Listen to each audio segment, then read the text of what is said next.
আমি red Collins. হরে কৃষ্ণ কৃষ্ণ কৃষ্ণ হরে হরে ১৬ শব্দের একটি সম্মোহনী ছন্দময় কীর্তন নিউ ইয়র্ক শহরের ইস্ট ভিলেজ অঞ্চলে অনেকের কাছে এলএসডি এবং অন্যান্য মাদকের বিকল্প হিসেবে এসেছিল। সেকেন্ড অ্যাভিনিউ এবং ফার্স্ট স্ট্রিটের ওপর একটি দোকান ঘরে একজন স্বামী একটি কেন্দ্র স্থাপন করেছেন। সেখানে তার আমেরিকান শিষ্যরা কৃষ্ণ ভাবনামৃত সম্বন্ধে শিক্ষা লাভ করছে। ১৯৬৫ সালে ভক্তিবেদান্ত স্বামী প্রভুপাদ একটি মালবাহী জাহাজে করে কলকাতা থেকে নিউ ইয়র্ক শহরের উদ্দেশ্যে যাত্রা করেছিলেন। যদি কেউ আপনাকে গল্পটি বলতো আপনি হয়তো বিশ্বাস করতেন না, কিন্তু তিনি হচ্ছেন প্রভুপাদ। তার বয়স ৭০ বছর। তিনি কপদর্ক শূন্য, যোগাযোগহীন, সাফল্য লাভের কোনো রসদই তার কাছে নেই। তিনি একটি উদ্যোগ নিচ্ছেন, আর সেটি একটি আন্তর্জাতিক আন্দোলনে রূপান্তরিত হচ্ছে। তিনি কেবল তার অনুদিত প্রাচীন ভক্তিমূলক গ্রন্থগুলি নিয়ে এসেছিলেন।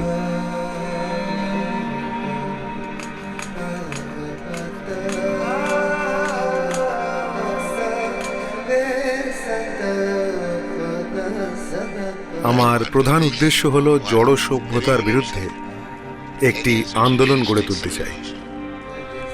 সেটি আমার লক্ষ্য, যাতে সমগ্র জগৎ সুখী হতে পারে।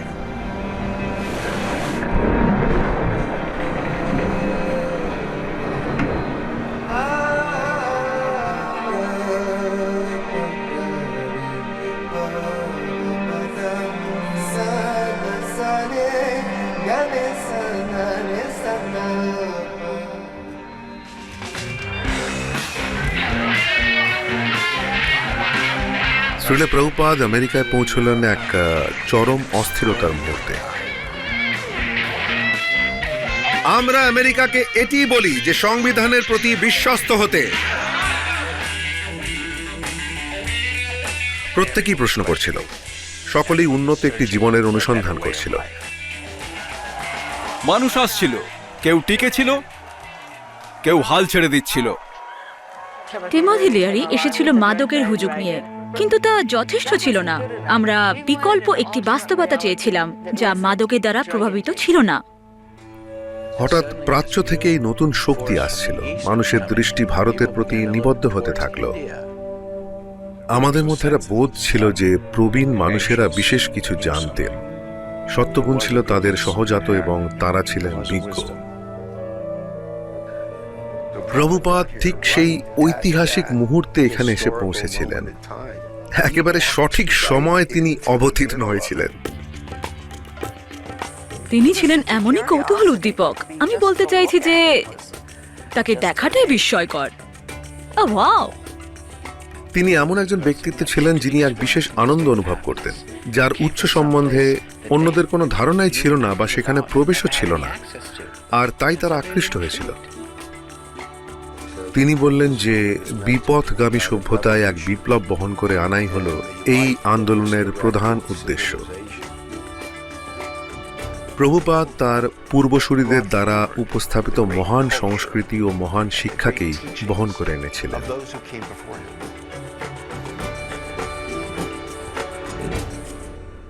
প্রত্যেকেই ভাবছে আমি আমেরিকান, আমি ভারতীয়, আমি ইউরোপিয়ান, আমি অস্ট্রেলিয়ান, কিন্তু আমি এই দেহ নই।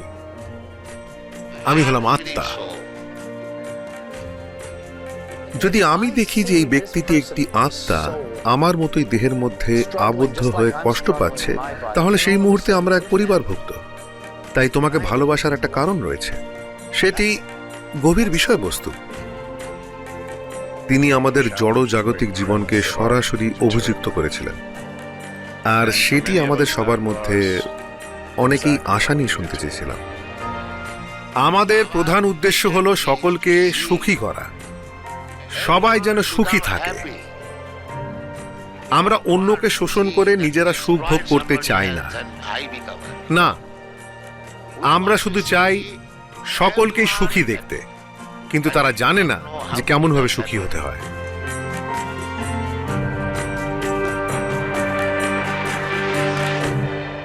হরে কৃষ্ণ।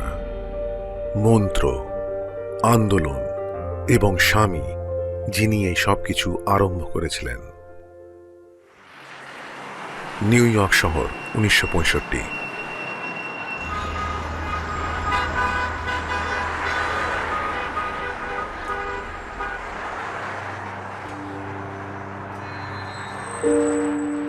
আমি নিউ ইয়র্কের রাস্তায় শুধুমাত্র ঘুরে বেড়াচ্ছিলাম।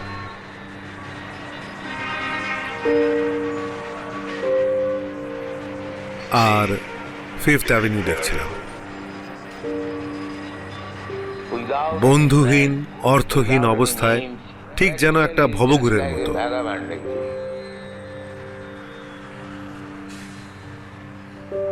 প্রভুপাদ একটি অফিস বাড়িতে ছিলেন, এক অফিস থেকে আরেক অফিসে ঘুরে বেড়াচ্ছিলেন। স্মরণকালের মধ্যে শীতলতম শীতকাল, নিউ ইয়র্ক স্টেট জাতীয় বিপর্যয়গ্রস্ত স্থান। আজ রাত্রে আরো 4 থেকে 8 ইঞ্চি বরফপাত হবে। বরফ পড়া সম্বন্ধে কোনো ধারণাই ছিল না। তিনি কখনো বরফ পড়তে দেখেননি। আমার ইচ্ছে হচ্ছে এখানে নিউ ইয়র্কে একটি মন্দির স্থাপন করা। তিনি ভারতবর্ষের শিল্পপতিদের কাছে সাহায্য বা সমর্থন চেয়ে অনেক চিঠি লিখেছিলেন, আর তিনি তাদের কাছ থেকে উৎসাহব্যঞ্জক বা সাহায্যের আশ্বাস সহ কোনো উত্তরই ফিরে পাননি। তিনি ছিলেন 70 বছরের একজন অচেনা আগন্তুক এখানে অদ্ভুত একটি জায়গায়। এটা একটা হ্যামবার্গার। হ্যাঁ, গর্ব করার মতো কিছু। আমি কি করতে পারি? এই মানুষেরা সব মদ, মাংস, যৌন জীবনে আসক্ত। তারা কিভাবে এটি গ্রহণ করবে? ওরা কিভাবে দর্শনের কথা বুঝবে? ওরা হয়তো বলে দেবে, ফেরত যাও। শুধু একবার ভেবে দেখুন যে বিংশ শতাব্দীতে ঔপনিবেশিক ভারতবর্ষে বড় হয়ে ওঠা তার অবস্থা। লাইফ ম্যাগাজিনে উপস্থাপিত আমেরিকার চিত্রটি ছিল ভীতিপ্রদ শিল্পায়িত দেশ, বলশালী ব্যক্তিত্ব এবং আগ্রাসী কর্তৃপক্ষ সুলভ। প্রয়োজন ছিল আত্মসংযম, প্রয়োজন ছিল রাসের ভাবনা, কৃষ্ণ প্রেম, ভগবত প্রেম সম্বন্ধে বার্তা বহন করে আনার চিন্তা করাটাই সেই সময় ছিল নিরাশা ব্যঞ্জক একটি প্রস্তাব। আর সেই কাজটা খুবই কঠিন কাজ ছিল, আর সেটাই তাকে করতে হচ্ছিল। তার গুরুদেবের দ্বারা তিনি উপদিষ্ট হয়েছিলেন। গুরুদেব উপদেশ দিয়েছিলেন যে পাশ্চাত্যে গিয়ে ইংরেজি ভাষায় শ্রীকৃষ্ণের বাণী প্রচার করো, সমগ্র বিশ্বে এই শিক্ষার প্রসার করো। আমি আমার কয়েকটি গ্রন্থ, শ্রীমদ্ ভাগবতম, নিজেই গ্রন্থ বিক্রেতাদের কাছে খুব কষ্টে বিক্রি করেছিলাম। নিউ ইয়র্ক খুব ব্যয়বহুল শহর, কিন্তু আমি একজন দরিদ্র মানুষ।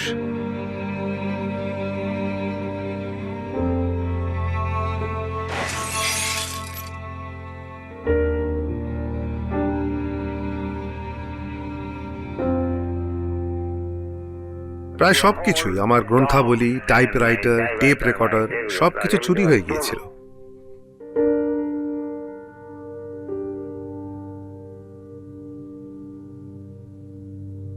আর সেই জন্য আমি প্রচন্ড বিষাদগ্রস্ত হয়ে পড়েছিলাম।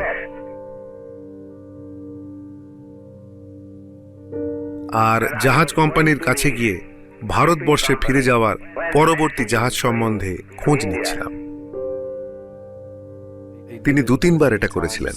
জাহাজ কোম্পানির অফিসে কেরানি তাকে বলেছিল, ফিরে যাওয়ার জাহাজ সম্বন্ধে আপনি বারবার জিজ্ঞাসা করছেন বটে, কিন্তু আপনি তো যাচ্ছেন না। আমি খুব একটা আশাবাদী ছিলাম না। একটি কবিতায় তা আমি লিখেছিলাম, কৃষ্ণ, কেন তুমি আমাকে এই দেশে নিয়ে এসেছো? আমি কি করতে পারি? কিন্তু যেহেতু তুমি আমাকে এখানে নিয়ে এসেছো, নিশ্চয়ই কোনো উদ্দেশ্য আছে। ঠিক আছে, আমাকে তুমি তোমার ইচ্ছে মতো নাচাও।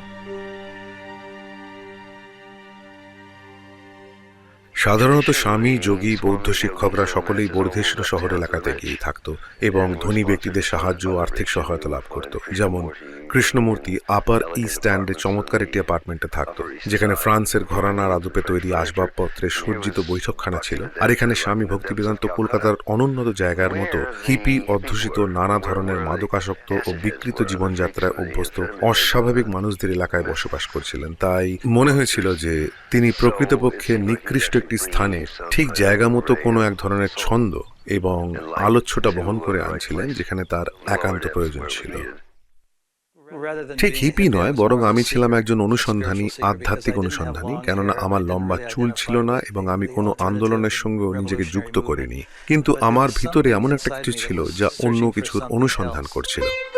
প্রভুপাদের সঙ্গে আমার প্রথম সাক্ষাৎ হয়েছিল এইভাবে। ম্যানহাটনের গ্র্যান্ড স্ট্রিটে একটি বাসের মধ্যে আমার পরিচিত একজনের সঙ্গে দেখা হয়, যে আমাকে একটি ছেঁড়া এক টুকরো কাগজে লেখা একটি ঠিকানা দিয়ে বলেছিল এটি একজন ভারতীয় স্বামীর ঠিকানা। তিনি সপ্তাহে 3 দিন বক্তৃতা দেন এবং আমার মনে হয় তোমার সেখানে যাওয়া উচিত। প্রভুপাতের সঙ্গে প্রথম সাক্ষাৎকারে কয়েকটি বিষয় আমার ভালো লেগেছিল এবং সেগুলি হলো এই যে তিনি ছিলেন বয়স্ক, তিনি ছিলেন বিজ্ঞ এবং তিনি ছিলেন একাকী। তাই আমি তাকে সাহায্য করার প্রয়োজনীয়তা অনুভব করি।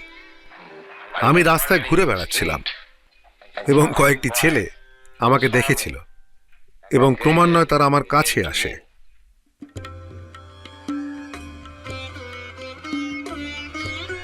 তারপর আমি মুকুন্দকে একটি অ্যাপার্টমেন্টের খোঁজ করতে বলি। আমি সংবাদপত্রের স্ট্যান্ডে গিয়ে ভিলেজ ভয়েস নামক পত্রিকাটিতে 26 নম্বর সেকেন্ড অ্যাভিনিউ এর বিজ্ঞাপন দেখি। এটি একটি উপহার সামগ্রীর দোকান ছিল, ম্যাচলেস গিফটস। তারা জানলা থেকে সেই নামটি সরিয়ে দিতে যাচ্ছিল। তিনি তাদের বললেন, না না, আমাদের কাছে ম্যাচলেস গিফটসই হচ্ছে উপহার। সেখানে সাধারণত 7 বা 8 জনের বেশি মানুষ থাকতো না। কেউ কেউ ছিল অনুসন্ধানী এবং হিপি, আর অন্যান্যরা আসছিল কি হচ্ছে তা দেখতে। সেটা ছিল বিভিন্ন ধরনের মানুষের সমাগম। আমি যেই প্রবেশ করলাম, উনি বললেন, তুমি ক্লান্ত, তুমি এখন ঘুমিয়ে পড়ো, এখানে শুয়ে পড়ো। এটা তোমার প্রথম দিন? যেটা সাধারণত হয়ে থাকে, যারা এইভাবে আসে তারা আসে এবং কখনোই যায় না। একবার এলে থেকেই যায়, কেননা স্বামীর এমন কিছু আছে যার অনুসন্ধান তুমি করছো। তারা তাদের আকাঙ্ক্ষিত মনের শান্তি বা বিশ্ব শান্তি কোনোভাবেই খুঁজে পায়নি, যেটা তারা খুঁজছে। আমরা ভেবেছিলাম যে প্রভুপাদ ছিলেন কপটতা বর্জিত একজন ঐকান্তিক মানুষ, কেননা মানুষেরা, বিশেষ করে যুবকেরা, একদমই কপটতা পছন্দ করেন না। প্রভুপাদ যা কিছু শিখিয়েছিলেন তার মধ্যে কপটতার কোনো লক্ষণই ছিল না, বা তার চরিত্রেও তা পরিলক্ষিত হয়নি। প্রভুপাদের বিষয়ে সবচেয়ে সুন্দর বিষয় হলো এই যে ভালোবাসা ছাড়া তার কাছে আর কোনো কথাই ছিল না। তিনি তাদের গ্রহণ করেছিলেন, তাদের মন্দিরে স্বাগত জানিয়েছিলেন। আর অতিরিক্ত পাওনা ছিল এই যে তার মতো আর কেউ রাঁধতে পারতো না। সেই খাবার ছিল সত্যি খুব ভালো। তারা প্রীতিভোজের জন্য আসতো। প্রতি রবিবার আমি উপাদেয় খাবার বিতরণ করছিলাম কমপক্ষে 200 জন মানুষকে। প্রতিদিন কমপক্ষে 15 থেকে 20 জন খেত। আমি নিজেই রান্না করতাম। খাবারটা শুধু উপাদেয়ই ছিল না, বরঞ্চ স্বাস্থ্যকর ছিল এবং পবিত্র ছিল। গীতায় ভগবান শ্রীকৃষ্ণ আমাদের বলেছেন যে তিনি কি খেতে চান, তাজা ফল আর শস্য। তাই আমাদের এখানে অত্যন্ত উপাদেয় খাদ্য রয়েছে, যা অত্যন্ত সুলভ ও দীর্ঘস্থায়ী। এটি প্রস্তুত করাও অত্যন্ত সহজ এবং আমরা খুব আনন্দ উপভোগ করি। যখন বাউরিতে প্রথম প্রীতিভোজের অনুষ্ঠান হয়, তখন প্রভুপাদের ভূমিকা ছিল একজন বন্ধুসুলভ এবং সুখী আয়োজকের। তিনি সবসময় হাসছিলেন এবং সকলকেও আরো বেশি করে প্রসাদ নিতে উৎসাহিত করছিলেন। তিনি ছিলেন একজন বন্ধুর মতো। তিনি একটি প্রীতিভোজের আয়োজন করছিলেন এবং তিনি কেবল চাইছিলেন যে সকলেই যেন সুখী হয়। সত্যি খুব ভালো লাগছে। বাথরুম ব্যবহার করার জন্য প্রভুপাদের অল্পবয়স্ক মানুষদের সঙ্গে লাইনে দাঁড়ানো, তাদের পরিবেশন করা এবং আমরা আপনাকে কি সহায়তা করতে পারি এ কথা কেউ জিজ্ঞাসা করার আগে পর্যন্ত মার্জনা করা। তিনি কোনো অভাব্য আচরণ করতে দিতেন না বটে, কিন্তু তিনি তাদের কাছ থেকে নিখুঁত আচরণও আশা করেননি। তিনি এইটুকু প্রত্যাশা করেছিলেন যে যদি তারা সেখানে থেকে কিছুটা চেষ্টা করতে পারে। আমরা এখানে আছি শেখার জন্য, সেটাই আমরা করছি। তাছাড়া আমাদের চাকরিও করতে হয়। আমরা সম্প্রতি গোটা 2 মিমিওগ্রাফ যন্ত্র কিনেছি, সেটা আমাদের মুদ্রণে সাহায্য করছে। আমার অধিকাংশ শিক্ষার্থী এলএসডির দ্বারা প্রভাবিত ছিল, কিন্তু তারা সবকিছু বর্জন করেছে। তারা মাংস আহার করে না, তারা মদ চায় না, তারা সিগারেট চায় না, এসব কিছুই চায় না। প্রভুপাদ বিধিনিষেধ প্রদান করেছিলেন, যদি যথার্থ আধ্যাত্মিক জীবনে উন্নতি সাধন করতে চাও তাহলে এটি হচ্ছে ন্যূনতম বিধি। পরিচ্ছন্ন জীবন যাপন করো, প্রতিদিন জপ করো এবং তার ফল তুমি দেখতে পাবে। আমার উদ্দেশ্য হচ্ছে হরে কৃষ্ণ মহামন্ত্র কীর্তন করার দর্শনকে সারা বিশ্বে প্রচার করা। এই দিব্য স্পন্দন ভাষা, দেশ, জাতি বা ধর্ম নির্বিশেষে সকলের কাছেই সমানভাবে গ্রহণযোগ্য, কারণ তা উচ্চারিত হচ্ছে আমাদের আত্মার অন্তঃস্থল থেকে। তিনি প্রথমে যেটি আমাদের জন্য করেছিলেন সেটি হলো কীর্তনের পদ্ধতি প্রদান করেছিলেন, যেটি এমনই শক্তিসম্পন্ন একটি পদ্ধতি যে সকলের জন্যই কাজ করবে।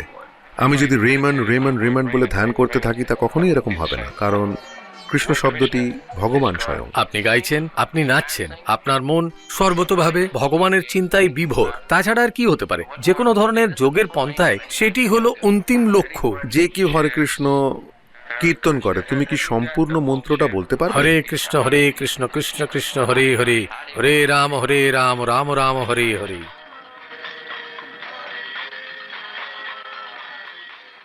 মাদকপন্থীরা নিকৃষ্ট কার্যকলাপের উচ্চ পর্যায়ে সক্রিয়, আর আমরা উৎকৃষ্ট কার্যকলাপের নিম্ন পর্যায়ে সক্রিয়। এটাই পার্থক্য। বিষয়টা একটু বুঝিয়ে বলতে পারেন? তোমরা কি বুঝতে পেরেছো? হ্যাঁ, বুঝতে পেরেছি। তারা উচ্চ স্তরে সক্রিয়, তারা এই বোঝটা, আমাদের কোনো কিছু সম্বন্ধে কোনো ধারণা ছিল না। অতীতে আমরা কি ছিলাম, যাদের মাধ্যমে শ্রীল প্রভুপাদ এই আন্দোলনকে প্রসারিত করার চেষ্টা করেছিলেন। আমরা আমরা আমরা ছিলাম অপদার্থ। কলেজের পাঠ শেষ করার পর আমার ইংল্যান্ডে গিয়ে ব্যারিস্টার হওয়ার জন্য কিছু প্রস্তুতি চলছিল। আমার বাবা বাদ সাধলেন না। আমার বাবা চেয়েছিলেন যে আমি এই রকমই হই, সবকিছু সম্বন্ধে অবগত হই। তিনি কখনোই চাননি যে আমি একজন বিষয়ীর মতো অর্থ উপার্জন করি। তিনি কখনোই তা চাননি।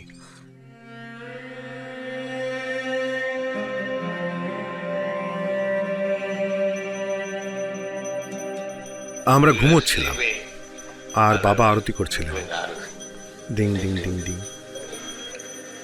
পূজাই ছিল তার প্রধান কাজ। আমি তার কাছে আবদার করেছিলাম, বাবা আমাকে এই বিগ্রহ দাও, আমি পূজা করব। বাবা আমাকে ছোট্ট রাধাকৃষ্ণ কিনে দিয়েছিলেন এবং আমি ওনাকে অনুকরণ করছিলাম। আমাদের শেখানো হয়েছিল যে যে অন্ন আমরা খাই সে অন্ন মানুষের তৈরি নয়, তা ভগবত প্রেরিত, তা ভগবানের কৃপা। এটি হচ্ছে ভগবত চেতনা।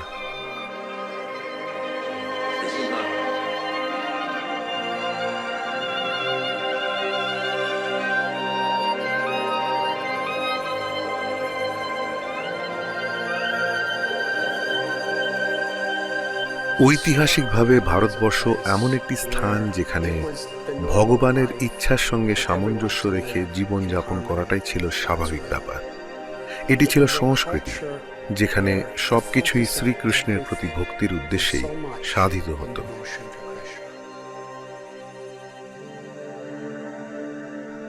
ভারতবর্ষের আধ্যাত্মিক সংস্কৃতি সমগ্র ইতিহাসে সর্বদাই মানব সমাজের কোনো না কোনো সময় আধ্যাত্মিক পুনরুজ্জীবনের প্রয়োজনীয়তার গুরুত্ব প্রতিপন্ন করেছে। 500 বছর পূর্বে কৃষ্ণ ভক্তির প্রবর্তক ও মহান আচার্য শ্রী চৈতন্য 1500 শতাব্দীর সমস্যা সংকুল ভারতবর্ষে আবির্ভূত হয়েছিলেন। শ্রী চৈতন্যের আন্দোলন ছিল পবিত্র শব্দ তরঙ্গের আন্দোলন, আর মানুষেরা রাস্তায় সমবেত হয়ে তা গাইত এবং নৃত্য করত। শ্রী চৈতন্য তার ভক্তি আন্দোলনকে ভারতবর্ষের আনাচে কানাচে নিয়ে যেতে চেয়েছিলেন। তিনি হাজার হাজার হয়তোবা লক্ষ লক্ষ মানুষকে শ্রীকৃষ্ণের দিব্য নাম কীর্তন করার জন্য অনুপ্রাণিত করেছিলেন। মানুষ বুঝবার চেষ্টা করছিল এই আন্দোলন কিসের জন্য। এটি ছিল আত্মার সমন্বয় সাধনের জন্য। এটি বোঝার জন্য যে আমরা এই দেহ নই, এবং ভগবানের সন্তান রূপে আমরা সকলেই ভ্রাতা ও ভগ্নী। সেখানেই জীবন আছে যেখানে পবিত্রতা আছে। আর সংকীর্তনের সমস্ত মানুষ, হিন্দু, মুসলমান, খ্রিস্টান, পার্সি, সকলেই যোগদান করেছিল। তারা প্রতিটি রাস্তার প্রতিটি বাড়িতে প্রবেশ করেছিল।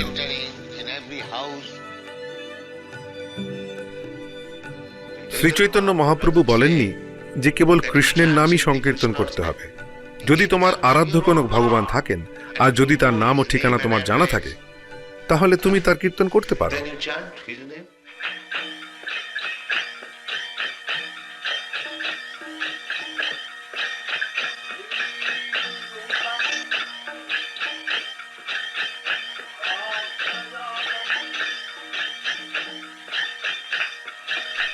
তারপর শ্রীল প্রভুপাদ আমেরিকার জন্য অস্বাভাবিক কিছু করেছিলেন।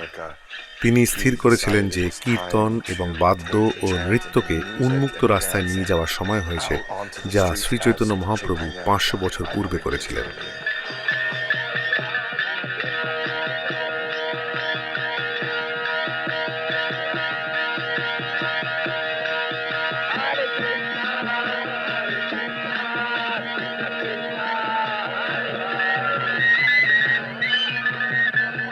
টমকিন স্কোয়ার পার্ক, 9 অক্টোবর 1966।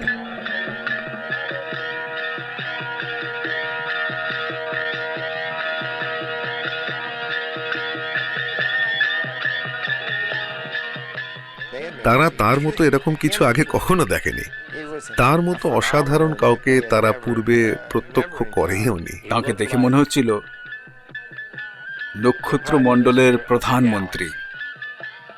তাকে দেখলে বাহ্যত বন্ধুসুলভ বলে মনেই হতো না, কিন্তু তিনি হাসলে সকলকে জয় করে নিতেন। তখন তাকে অত্যন্ত দরাজ দেখাতো, আর অন্যদেরও না হেসে উপায় থাকতো না।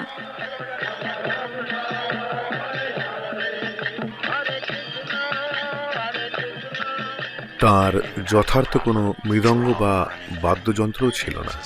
তিনি যে কোনো কিছুর ওপর তাল ঠুকে ছন্দ রক্ষা করতেন, কিন্তু তার কাছে ছিল কৃষ্ণ নাম। তিনি এত বিশ্বাসের সঙ্গে কীর্তন করতেন যে তা সমগ্র জগতের মানুষকে তার প্রতি আকৃষ্ট করত।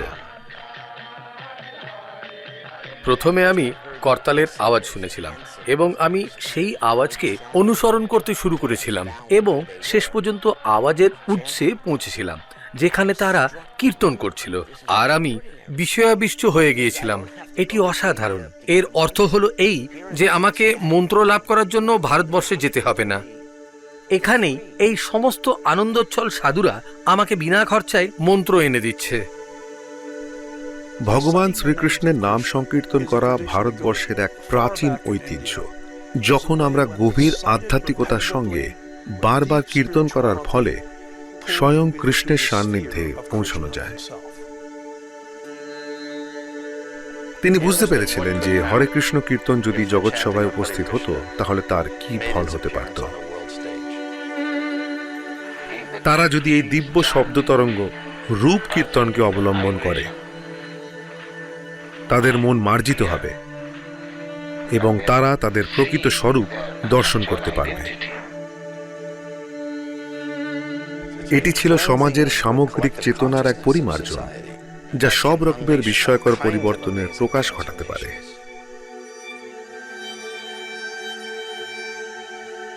নিউ ইয়র্ক টাইমস একটি ছবি পাবলিশ করেছিল। তার নিচে লেখা ছিল, স্বামীর অনুগামীরা পার্কে আনন্দানুভূতি লাভ করছে। প্রভুপাদ বলেছিলেন, নিউ ইয়র্ক টাইমস পৃথিবীর অত্যন্ত গুরুত্বপূর্ণ একটি সংবাদপত্র। এই সংবাদটি আমার আন্দোলনের প্রারম্ভকে সূচিত করেছে।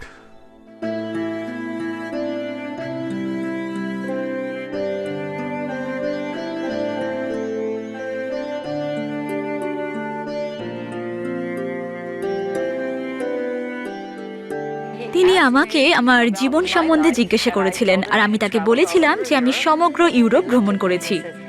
তিনি আমার দিকে তাকিয়ে বলেছিলেন, ও তুমি এত অল্প বয়সে এত ভ্রমণ করেছো? আর আমি বলেছিলাম, হ্যাঁ স্বামীজি, কিন্তু সে সবকিছুই আমাকে সুখী করতে পারেনি।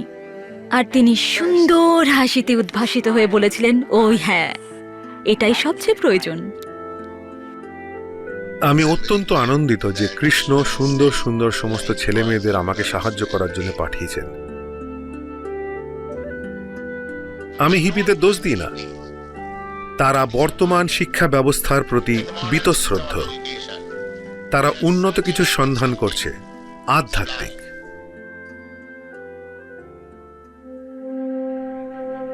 ষাটের দশকের বিশেষত্ব হলো এই যে সেই সময় অনেক কিছুর চর্চা একসঙ্গে চলছিল।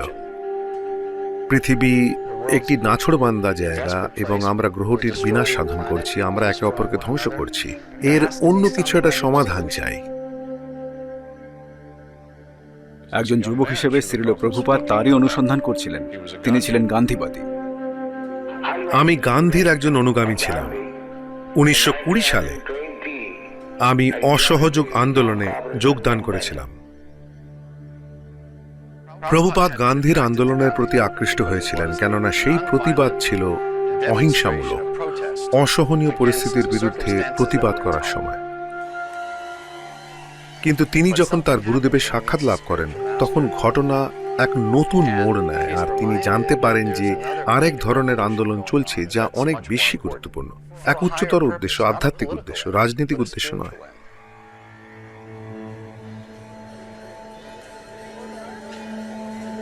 (1922 সালে আমার একজন বন্ধু আমাকে শ্রীল ভক্তি সিদ্ধান্ত সরস্বতী ঠাকুরের কাছে নিয়ে যায়। ভক্তি সিদ্ধান্ত যা কিছু বলেছিলেন সেই সবই ছিল আধ্যাত্মিকতার গাম্ভীর্যে পরিপূর্ণ। তিনি 5000 বছরের গুরু পারম্পর্যের ধারায় এসেছিলেন।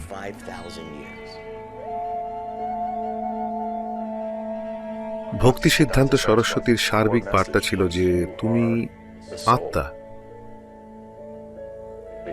চেতনা জীবন দান করে দেহকে সজীব করে তুলেছে, আর সেই জীবনের প্রকৃতি কি? এটি হলো নিত্য, এটি আত্মসচেতন,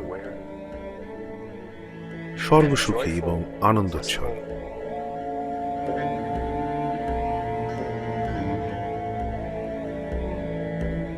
তিনি আমায় বলেছিলেন, তুমি কেন এই বাণী পাশ্চাত্য দেশসমূহে প্রচার করছো না? এটি ছিল একটি উচ্চাকাঙ্ক্ষিত ভাবনা, এবং প্রভুপাদ বুঝতে পেরেছিলেন সেই উচ্চাকাঙ্ক্ষা কেমন ছিল। আমি তাকে বলেছিলাম, কে আপনার বার্তা শুনবে? আমরা পরাধীন দেশ, অধীনস্থ। ভক্তি সিদ্ধান্ত সরস্বতী ঠাকুর আমার যুক্তি খণ্ডন করে বলেছিলেন, এই তথাকথিত দেশাত্মবোধ বা যে কোনো বোধ সবই সাময়িক। প্রকৃত প্রয়োজন হচ্ছে আত্ম উপলব্ধি।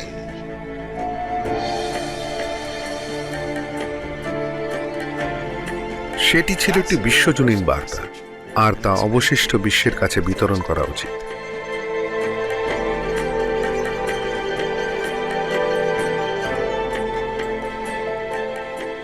আমি অত্যন্ত বিস্ময়িত হয়ে পড়েছিলাম। আমি বুঝতে পেরেছিলাম যে প্রকৃত আধ্যাত্মিকতা সম্বন্ধে জ্ঞান প্রদান করার জন্য তিনিই ছিলেন যথার্থ ব্যক্তি। জীবনের আসল রহস্যটা কি কি হয় যা জীবনের সার্বিক পরিবর্তন সাধন করে?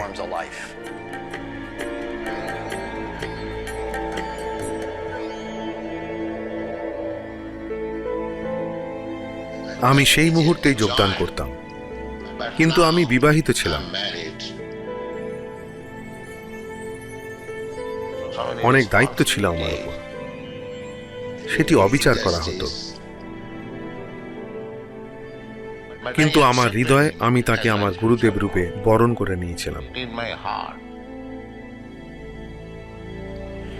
এলাহাবাদ, 1936। সেই সময় আমি আমার বিরাট ঔষধের ব্যবসা চালাচ্ছিলাম, এবং সেই ঔষধের দোকানের মালিক হিসেবে আমি সুপরিচিত ছিলাম। আমার ব্যবসা ক্রমশ উন্নতি করছিল। এরপর তার গুরুদেবের কাছ থেকে আরো জরুরি ভিত্তিক নির্দেশ আসে একটি পত্রের আকারে। তুমি আমার কাছ থেকে যা কিছু শিখেছ তা ইংরেজিতে মানুষের কাছে প্রচার করার চেষ্টা করো। তাতে তোমার ভালো হবে এবং যাদের কাছে প্রচার করবে তাদেরও। সেটি আমার উপদেশ।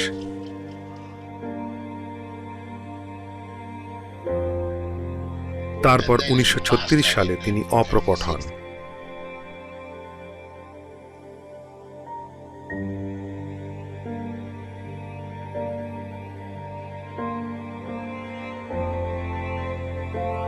সেই সম্ভাবনা প্রবল হচ্ছিল। দ্বিতীয় বিশ্বযুদ্ধ 1939, যে কোনোভাবে তা ঘটনার জন্য সর্বশক্তি প্রয়োগ করা হচ্ছিল, সেটা এড়ানো অসম্ভব ছিল।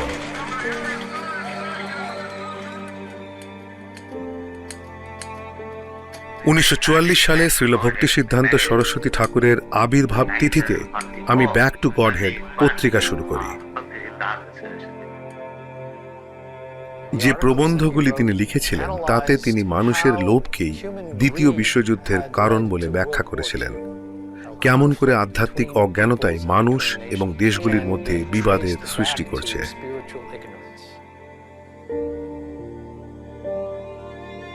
পার্টিশন অফ ইন্ডিয়া 1947, তারা সংঘর্ষে লিপ্ত হয়েছিল এবং প্রচুর মানুষ মারা গিয়েছিল।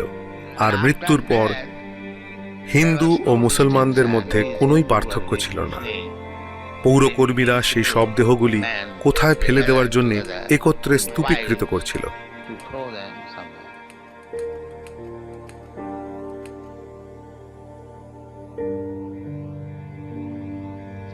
অনেক সময় আমি আমার গুরুদেবের স্বপ্ন দেখতাম, তিনি আমাকে ডাকছেন এবং আমি তাকে অনুসরণ করছি।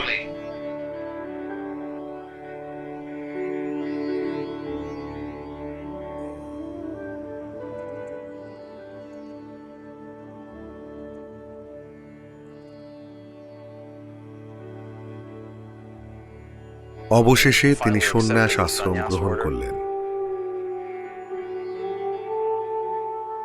বাবা, বাবা মানে ফাদার।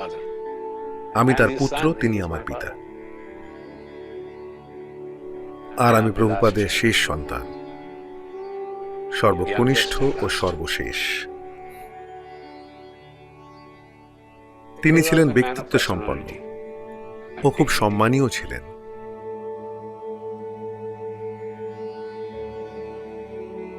যখন আমি শুনলাম যে আমার বাবা সংসার ত্যাগ করে একেবারে চলে যাচ্ছেন, আমি খুব দুঃখ পেয়েছিলাম।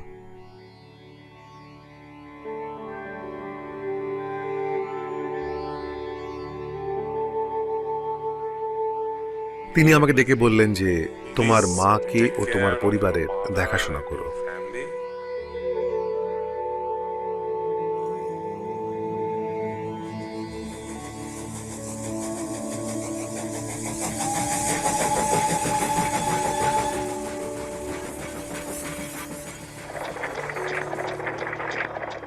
বৃন্দাবন, ভারতবর্ষ। বৃন্দাবন যাওয়ার অর্থ ছিল শক্তির নিয়ন্ত্রণ ও তার যথার্থ প্রয়োগ করা। তিনি সেখানে গেলেন কৃষ্ণকে এই জগতে নিয়ে আসার উপায় উদ্ভাবন করতে। এটি ভারতীয় সংস্কৃতির একটি অবিচ্ছেদ্য অঙ্গ। প্রাচীন কাল থেকে জীবনের অন্তিম লগ্নে জীবনের সব থেকে গুরুত্বপূর্ণ কার্যটি সাধনে মানুষ ব্রতী হয়। পরম সত্তার সম্পর্কে নিজের প্রকৃত পরিচয় অর্থাৎ আমি কে সেই সম্বন্ধে উপলব্ধি করে। শ্রীমদ্ ভাগবতমের প্রথম 3টি খণ্ড প্রকাশের জন্য লেখালেখির সেই মুহূর্তটি ছিল খুবই তীব্র। সংস্কৃত ভাষায় রচনাবলী ও তাদের সারমর্মের বিশাল জ্ঞান ভাণ্ডারের সমন্বয় সাধন করে তিনি এমন একটি ভাষায় তা প্রকাশ করেছিলেন যা বিংশ ও একবিংশ শতাব্দীর মানুষ অনুধাবন করতে পারত। এবং এই একটি গ্রন্থে সমগ্র সৃষ্টির বিস্তৃত বর্ণনা করা হয়েছে। চেতনায় বিপ্লব আনার জন্য এই গ্রন্থটি যথেষ্ট শক্তি ধরে। তিনি যা চিন্তা করেছিলেন তা ছিল সম্পূর্ণ সময় উপযোগী। 3টি খণ্ড প্রকাশ করার পর আমার গুরু মহারাজ আমাকে আমেরিকা যাওয়ার জন্য ইঙ্গিত দিলেন। এখনো পর্যন্ত কোনো কিছুই করা হয়নি। সুতরাং অন্তত আমি কিছু চেষ্টা করে দেখি। একদম কিছু না হওয়ার থেকে দেরি করে হলেও তো ভালো। তিনি বললেন যে আমি আমেরিকা যেতে চাই। আমি খুব আশ্চর্য হলাম। আমি বললাম, স্বামীজি ওখানে যাবেন না, আপনার বয়স খুব বেশি, আর আপনার জন্য ওখানকার ঠান্ডা হবে মারাত্মক। আমি বললাম, আপনি কি পাগল হয়েছেন? বৃদ্ধ মানুষ, আপনি মারা যাবেন, কে আপনার দেখাশোনা করবে? তিনি তবুও জোর করতে লাগলেন, আর আমি বললাম ঠিক আছে। সুতরাং আমি জলদূত জাহাজে তার যাওয়ার জন্য ব্যবস্থা করেছিলাম।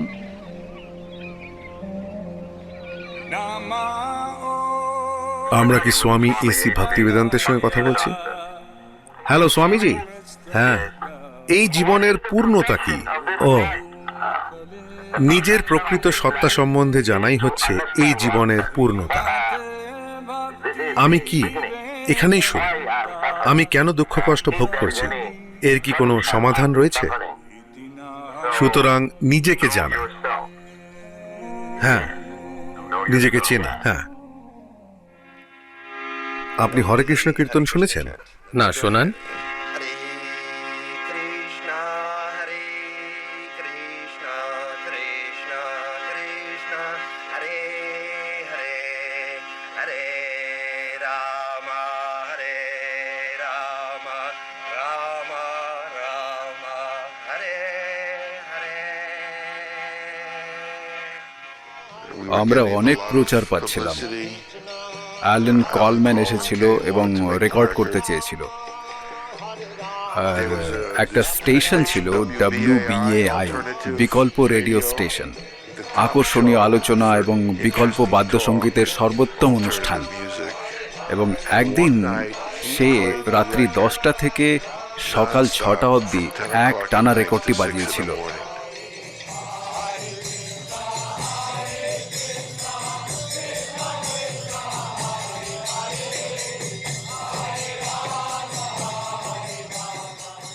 প্রভুপাদের হরে কৃষ্ণ মুভমেন্টের একটি মৌলিক গুণ ছিল সামাজিক প্রথা ভেঙে অনুগামীদের রাস্তায় কীর্তন এবং নৃত্য করতে পাঠানো।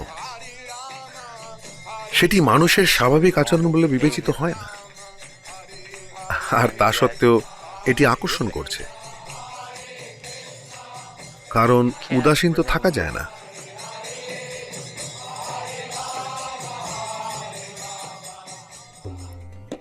আমরা স্টে হাই ফর এভার বলে একটি প্রচারপত্র তৈরি করেছিলাম। মানুষ সত্যি তার মধ্যে রসদ পেয়েছিল। মানুষ তার দিকে তাকিয়ে বলতো, ওয়াও, এরা উন্নত, এতটাই উন্নত যে নিজেদের নিচে রাখার চেষ্টা করছে মন্ত্র কীর্তনের মাধ্যমে। এই সমস্ত আমেরিকান যুবারা অধিক সংখ্যায় আমার কাছে এসেছিল। তারপর 1966 সালে আমি কৃষ্ণ ভাবনামৃত সংঘ আনুষ্ঠানিকভাবে প্রতিষ্ঠা করি। যদি ভেবে দেখা হয় তাহলে এটি হয়তো অলিক কল্পনা বলা যেতে পারে। এটি ছিল অবিশ্বাস্য। একটি আন্তর্জাতিক সংস্থার প্রতিষ্ঠান করা, যখন কিনা আপনার অবস্থান একটি দোকান ঘরে এবং আপনার কোনো সঙ্গতিই নেই। তাদের কোনো ধারণাই ছিল না যে তিনি কি করছিলেন, কিন্তু তিনি তাদের সুনিশ্চিত করেন যে হ্যাঁ, এটাই হবে আমার স্থিতি। আর তিনি গ্লোবটি ঘোরাতেন আর পৃথিবীর সমস্ত দেশগুলো পর্যবেক্ষণ করতেন। আর কখনো কখনো তিনি বলতেন, ব্রহ্মানন্দ, তুমি রাশিয়ায় যাবে, গৌরসুন্দর, তুমি জাপানে যাবে। তার পরিকল্পনা ছিল পৃথিবীর সর্বত্র তার লোকেদের পাঠানো। কিন্তু আপনাদের বুঝতে হবে যে আমাদের মাত্র গোটা 12 তরুণ ভক্ত ছিল। তিনি আমাদের প্রত্যেকের চোখে চোখ রেখে বলতেন, আমি চাই তোমাদের প্রত্যেকে কোথাও না কোথাও একটি মন্দির খুলবে। আর সেই সময় আমি খুব ছোট আর ছটফটে ছিলাম। আমার বয়স ছিল মাত্র 16 বছর। আমি বলেই ফেললাম, মেয়েরাও খুলবে?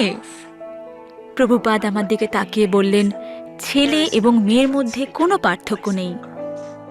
যখন তুমি কৃষ্ণ ভাবনার শিক্ষা প্রদান করছো, সে সময় কোনো পার্থক্য নেই। যখন আমি ওয়েস্ট কোস্টের উদ্দেশ্যে যাত্রা করছি, আমি দরজা দিয়ে বেরোবার সময় প্রভুপাদ বললেন, ওয়েস্ট কোস্টে অবস্থানকালে একটি কেন্দ্র খোলার চেষ্টা করো। আর সেই কথাটি আমার মনে বারবার ধ্বনিত হতে লাগলো একটি বাণী হিসেবে। একটি গাড়ি প্রবেশ করলো, আর তাতে ছিল মাইকেল এবং জ্যান। তারা নিউ ইয়র্ক থেকে আসছিল, আর তাদের আসার কারণ ছিল আমাদের এই স্বামীর সম্বন্ধে জানানো। যেভাবে স্বামীর সঙ্গে মিলিত হওয়ার পর আমি তার কাছ থেকে দীক্ষা গ্রহণ করেছিলাম, সেটা তাদের ভালোই লেগেছিল। তাই তারা উৎসাহিত হয়েছিল এবং স্যান ফ্রান্সিসকো অঞ্চলে একটি মন্দির স্থাপন করার কাজে সাহায্য করতে স্থির করেছিল, কারণ কেন কেসি এবং তার উদ্ভাবিত প্রতিষ্ঠানের সঙ্গে তারা যুক্ত ছিল।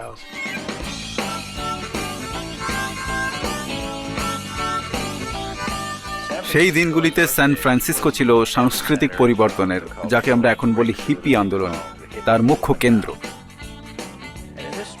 আর ছোট্ট এই অঞ্চলটিতে হঠাৎই 1 লক্ষ তরুণের বসবাস। হিপিদের অত্যন্ত সুন্দর একটা দিক ছিল যে তারা অনুসন্ধান করছিল, তারা ছিল অনুসন্ধিৎসু। তাদের যা শেখানো হয়েছিল তার থেকে আরো উন্নত কিছু তারা চাইছিল। অ্যাভেলন বলরুম ছিল প্রাচীন একটি নৃত্য কেন্দ্র, এবং প্রতি সপ্তাহান্তে তারা সেখানে রক অ্যান্ড রোল নাচের অনুষ্ঠান করত।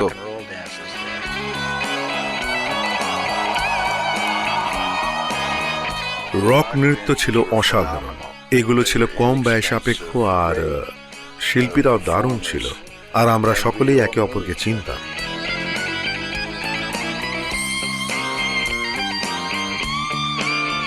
স্বামীর থাকার জন্য একটা জায়গা পাওয়ার মতো কোনো অর্থই আমাদের কাছে ছিল না। যদি গ্রেটফুল ডেড নামক দলটি আমাদের সঙ্গে বিনা পারিশ্রমিকে অনুষ্ঠান করতে রাজি হতো, তাহলে হয়তো কিছু অর্থ সংগ্রহ করতে পারতাম। আমরা সত্যি এই বড় মিউজিক্যাল ব্যান্ডগুলিকে বিনা পারিশ্রমিক অনুষ্ঠান করাতে পেরেছিলাম, বিনা কোনো পারিশ্রমিক নিয়ে। সুতরাং আমরা স্বামীকে নিউ ইয়র্ক থেকে আসার জন্য টিকিট পাঠিয়েছিলাম। স্বামী এলেন, র্যালফ নামক কুকুরটি দৌড়াদৌড়ি করে বেড়াচ্ছে। ঠিক সেই সময়ে আমরা ওই ব্যক্তিটিকে দেখি। তিনি আমাদের দেখা অন্যান্য সমস্ত মানুষদের থেকে সম্পূর্ণ আলাদা। আমাদের কাছে তিনি কোনো বৃদ্ধ ছিলেন না। তাকে দেখে সজীব, নবীন ও তারুণ্যে ভরপুর মনে হচ্ছিল। এটি একটি বড় অনুষ্ঠান হয়েছিল। এটির নাম দেওয়া হয়েছিল মান্ত্রা রক ড্যান্স, এবং টিমোথি লিয়ারি এসেছিল। আর অ্যালেন গিন্সবার্গ সকলের সঙ্গে তার পরিচয় করে দিয়েছিলেন। একেবারে নিখুঁত আয়োজন। আমাদের একটা ভয় ছিল হেলস এঞ্জেলস আমাদের বাতিল করে দিতে পারে, তাই আমাদের নিরাপত্তার দায়িত্ব তাদের দেওয়া হয়েছিল।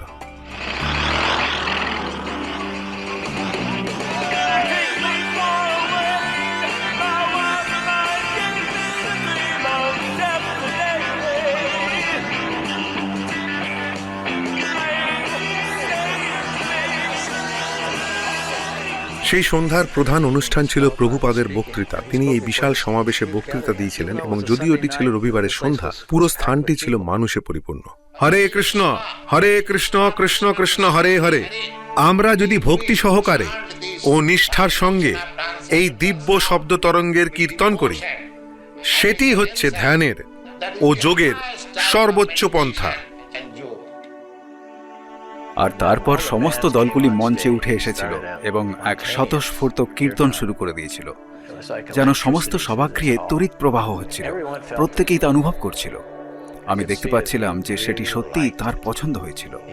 তা তার খুব ভালো লেগেছিল। তিনি আবিষ্ট হয়ে গিয়েছিলেন। তিনি সেই ঘরের প্রত্যেকের মধ্যে অনুসন্ধানের ক্ষুদ্র সম্ভাবনাটি দর্শন করেছিলেন এবং তাকে বৃহৎ আকারে পরিণত করেছিলেন। আর আমার তো স্বামীর প্রতি শ্রদ্ধা লক্ষ লক্ষ গুণ বেড়ে গেছিল।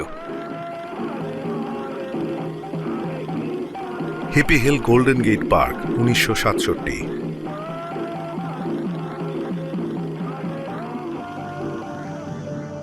তিনি ছিলেন আধ্যাত্মিকতার মূর্ত প্রকাশ, এবং তার শিষ্যরা তা পেতে চেয়েছিলেন। তারা বলেছিল, আমরা তার কিছুটা পেতে চাই। এটা যাই হোক, তার যা আছে আমি সেটি পেতে চাই। সুতরাং এই হচ্ছে গুরু। অনেক হিপি প্রভুপাদকে ভালোবেসে ফেলেছিল এবং ভক্তদের ভালোবেসে ফেলেছিল, এবং বিবেচনা করেছিল এই মুহূর্তে হরে কৃষ্ণ হচ্ছে হিপিদের ধর্ম। যদি আমেরিকার সকলেই আপনার মতো কৃষ্ণকে বিশ্বাস করে, সবাই আপনাকে অনুসরণ করে, তাহলে এই দেশের কি হবে? কেমন করে এর পরিবর্তন সাধিত হবে? তারা খুব সুখী ও শান্তিপূর্ণ হবে। তখন আর কোনো হিপি থাকবে না। আচ্ছা, আপনি হিপিকে কিভাবে বর্ণনা করবেন? যে ধূমপান করে? আপনি আমার থেকে ভালো জানবেন সেটার অর্থ কি। অস্বাভাবিক কিছু।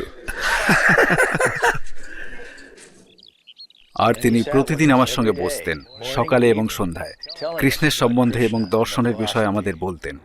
প্রভুপাদ, কৃষ্ণকে কৃষ্ণ ঐতিহাসিক একজন ব্যক্তিত্ব, কিন্তু তিনি পরমেশ্বর ভগবান। অনেক সময় মানুষ বলে যে ভগবান অবতার রূপে আসতে পারেন না, কিন্তু সেটা সত্য নয়। আমরা সেই বিষয়ে একমত নই। যদি আমরা বলি যে ভগবান আসতে পারেন না, তাহলে ভগবান আমাদের আজ্ঞার অধীন হয়ে যান। তিনি এত মহান এবং স্বতন্ত্র, তাহলে তিনি কেন আসবেন না? যদি তিনি চান, তিনি আসতেই পারেন। তিনি যদি যথার্থই মহান হন, তিনি যা ইচ্ছে তাই করতে পারেন। সেটি ভগবানের অবস্থান।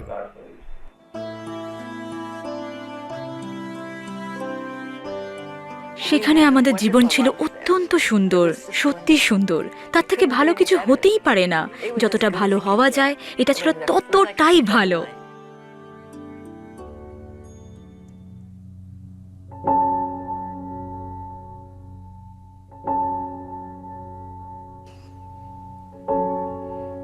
তারপর একদিন সারা শরীর তার কাঁপছিল।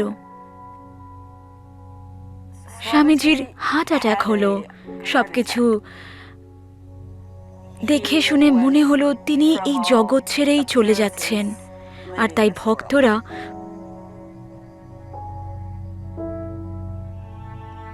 পরম ঐকান্তিকতার সঙ্গে প্রার্থনা করতে লাগলো।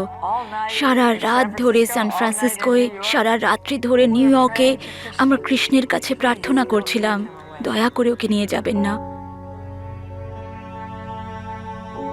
উনি সবেমাত্র এখানে এসেছেন, অনুগ্রহ করুন। আমাদের কখনোই মনে হয়নি যে তিনি দুর্বল ও বৃদ্ধ, বরং তিনি ছিলেন এই আন্দোলনের পুরোধা এবং আমরা ভীষণভাবে তার উপর নির্ভরশীল ছিলাম।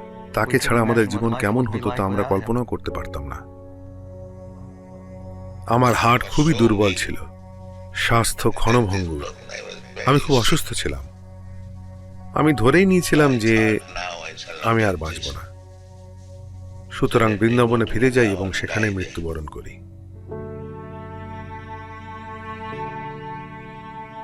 আমরা সত্যি খুব উদ্বিগ্ন ছিলাম, কারণ আমরা ভেবেছিলাম যে তিনি ভারতে গেলে সেখানেই থেকে যাবেন। আমরা জানতাম না আমাদের কি করণীয়। শ্রীল প্রভুপাদ আমাদের বলেছিলেন, হরে কৃষ্ণ জপ করে যাও। আমরা সকলে এক সূত্রে আবদ্ধ। তোমরা এখানে কীর্তন করবে আর আমি ওখানে করব, এবং এই স্পন্দন সমগ্র গ্রহলোকে আলোড়িত করবে। তিনি শ্রীল ভক্তি সিদ্ধান্তের ছবির দিকে ফিরে বললেন, এখানের একদল মানুষ যারা আমাদের শিক্ষায় ও আচরণে সম্পূর্ণ শিক্ষিত নয়, কিন্তু অত্যন্ত আন্তরিক এবং খুবই উৎসাহী। এটি আপনার সংঘ, ওরা আপনারই মানুষ, কৃপা করে ওদের রক্ষা করুন।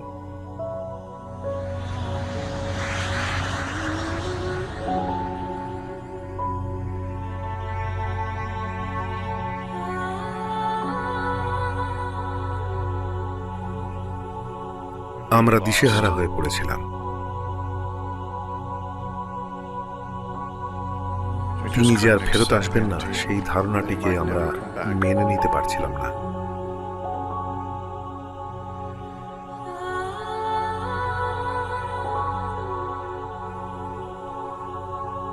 পাঁচ মাস ধরে আমরা নিদারুণ কষ্ট ভোগ করেছিলাম।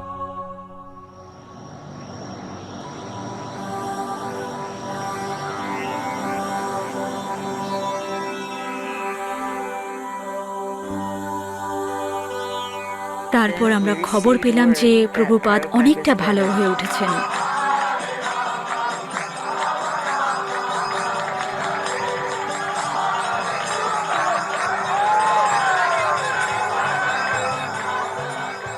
আমরা তাকে ফিরে পেয়েছিলাম, আর আমাদের আরো এগিয়ে যাওয়ার ছিল। তার কাছ থেকে আমাদের সাধ্যমতো আরো অনেক কিছু শেখার ছিল।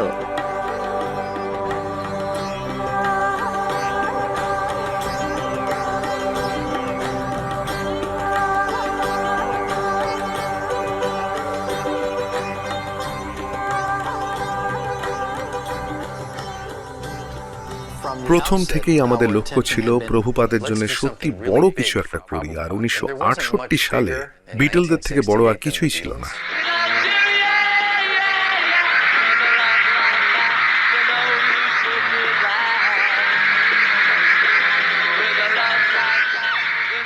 আমরা খবর পেলাম যে বিটলরা ভারতের ঋষিকেশে একজন গুরুর কাছে শিক্ষা গ্রহণ করছে, আর লাইফ ম্যাগাজিন তারপরেই এই বিরাট সংবাদটি প্রকাশ করেছিল। আর প্রাচ্য দর্শনের সম্বন্ধে তাদের গানগুলির নতুন রেকর্ড প্রকাশ হয়েছিল, যা আমাদের ভালো লেগেছিল। তাই তখন আমার মনে এই ধারণাটির উদয় হলো, লন্ডনে গিয়ে প্রভুপাদের জন্য একটা কেন্দ্র চালু করি এবং এই বিটলদের সঙ্গে সাক্ষাৎ করি। যখন ইংল্যান্ডে পৌঁছলাম তখন প্রথম যে জিনিসটা আমাদের মনে হলো, নিজেদের উল্লেখযোগ্যভাবে তুলে ধরতে এই বিরাট নগরীতে, যাতে মানুষেরা আমাদের চিনতে পারে। তার জন্য আমাদের মস্তক মুন্ডন করতে হবে। তার আগে পর্যন্ত আমাদের কোঁকড়ানো চুল কেটে ফেলার চিন্তাটা আমার কাছে ছিল ভীতিজনক। আমি তা করতে চাই না। আর আমাদের শরীরে বিছানার চাদরও জড়াতে চাইনি। হলুদ ছিল আমাদের প্রথম রং। আমাদের মনে হয়েছিল হলুদ রংটা লন্ডনে আকর্ষণীয় হবে।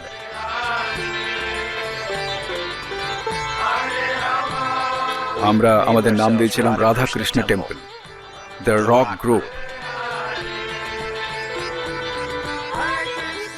রক সঙ্গীতানুষ্ঠানে আমরা আমন্ত্রণ পেতে শুরু করলাম।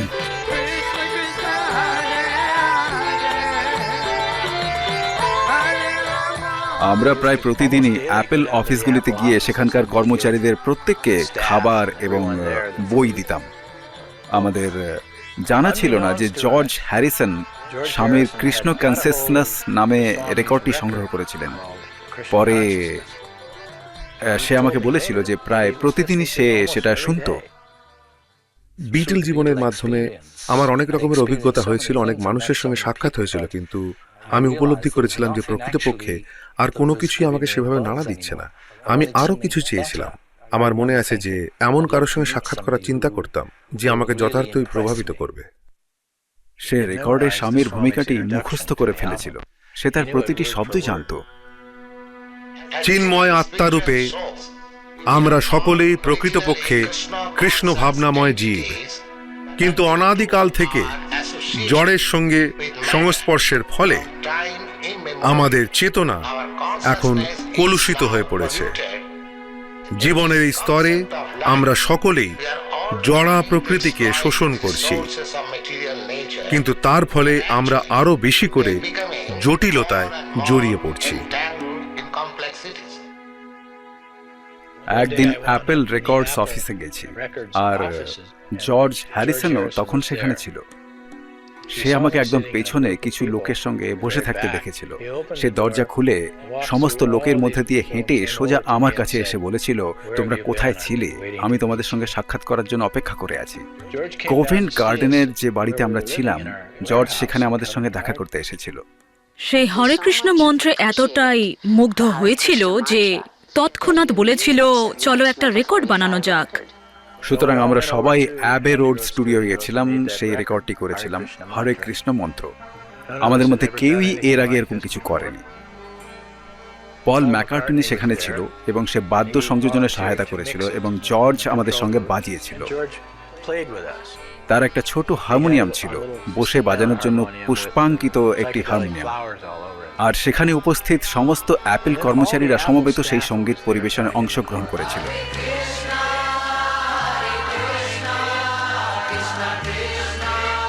প্রথম দিনেই তার 70,000 কপি বিক্রয় হয়েছিল। অ্যাপল আমাদের জন্য ভ্রমণের আয়োজন করেছিল। আমরা জার্মানি আর ফ্রান্সে গিয়েছিলাম আর টেলিভিশন অনুষ্ঠানে অংশগ্রহণ করেছিলাম।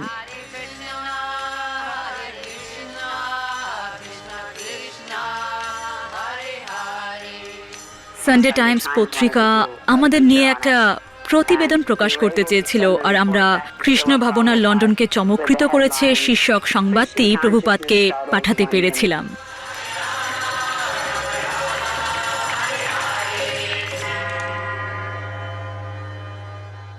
এক সময় কৃষ্ণ মন্দিরের প্রতিষ্ঠাতা স্বামী ভক্তি বেদান্তের সঙ্গে আমার যথেষ্ট হৃদ্যতা হয়েছিল।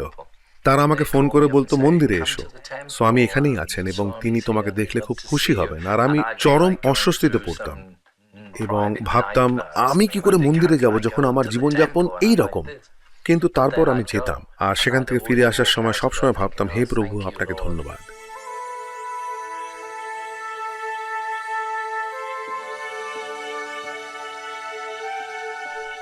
এক সময় সে আমাকে বলেছিল, আমি কৃষ্ণের জন্য গান করতে চাই।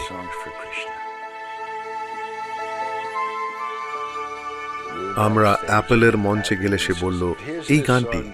তারপর সে বাজালো মাই সুইট লর্ড।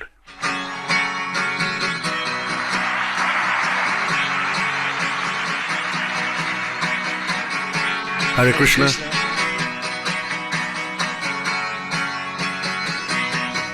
সঙ্গীতই ছিল প্রকৃতপক্ষে চাবিকাঠি, যা যোগ এবং সবকিছুর ভিত্তিস্বরূপ বৈদিক শাস্ত্রসমূহের দ্বার উন্মোচন করেছিল। এটি হলো আমাদের জীবনের মূল ভিত, আর এটি আমার জীবনে এক ধরনের আধ্যাত্মিক শক্তির সঞ্চার করেছিল।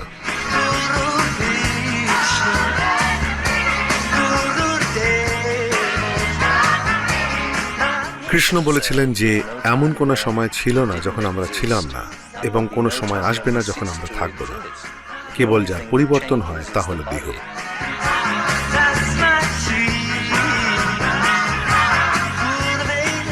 যখন জর্জ এটির উপস্থাপনা করে, এটি সমগ্র বিশ্বে প্রসারিত হয়েছিল।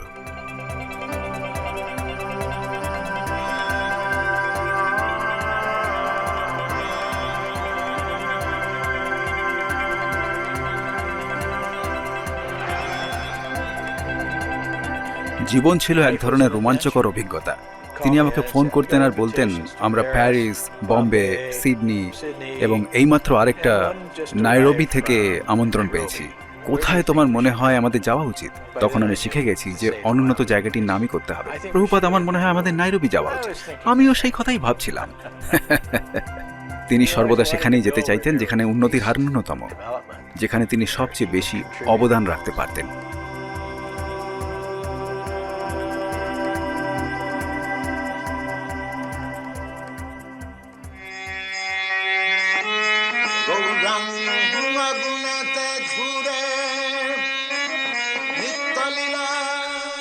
যে উদ্দীপনার প্রদর্শন তিনি করেছিলেন তা ছিল অকল্পনীয়। আমার বয়স তখন সবে 20 পেরিয়েছে, কিন্তু আমিও তার সঙ্গে তাল মেলাতে পারতাম না।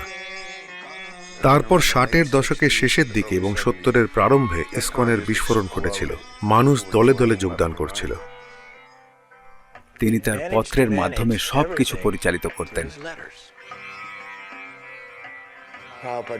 প্রভুপাদ তার ছাত্রদের কাছ থেকে শয়ে শয়ে পত্র পেতেন এবং তিনি স্বয়ং তাদের প্রত্যেককে উত্তর দিতেন। প্রভুপাদ এমন কোনো পত্র পাননি যেটির তিনি উত্তর দেননি। শ্রীল প্রভুপাদের কাছ থেকে পাওয়া পত্রগুলি সম্ভবত আমাদের এগিয়ে নিয়ে যাচ্ছিল, আর যখনই পত্র আসতো তা উচ্চস্বরে পাঠ করে শোনানো হতো। আর সেই সমস্ত পত্রের অনেকগুলি আবার 2 বা 3 পৃষ্ঠা দীর্ঘ, যেখানে তিনি সব রকম খুঁটিনাটি উত্তর দিতেন। তিনি বলতেন, এটা করো, তারপর তুমি ওটা করো, তারপর তুমি এটা করো, এবং প্রসঙ্গক্রমে মেলানির কাশির জন্য তাকে এই ধরনের সিরাপ দাও এবং সব রকমের বিশদ বিবরণ। অনেক সময় আমি তার ঘরের বাইরে কাউকে চাপার স্বরে বলতাম, না, এখন তার সঙ্গে দেখা হবে না, আর তখনই শুনতে পেতাম, ওদের আসতে দাও। তুমি কেমন আছো? তোমায় ভালো দেখাচ্ছে, আগের থেকে সুস্থ লাগছে, অনেক ভালো। শেষবার তোমায় যখন বৃন্দাবনে দেখেছিলাম তার থেকে। যেই আসতো তার সঙ্গে তিনি সাক্ষাৎ করতেন।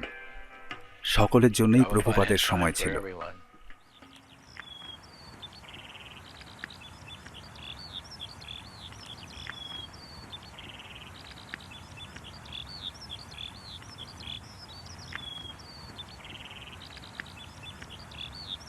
শুধু একটি বিষয়, প্রভুপাদ, পরবর্তী 3 মাসে এই 17টি গ্রন্থ মুদ্রণ করার জন্য আমাদের সমস্ত অর্থ ব্যয় করতে হবে বলে আমাদের লোন শোধ করতে দেরি হবে।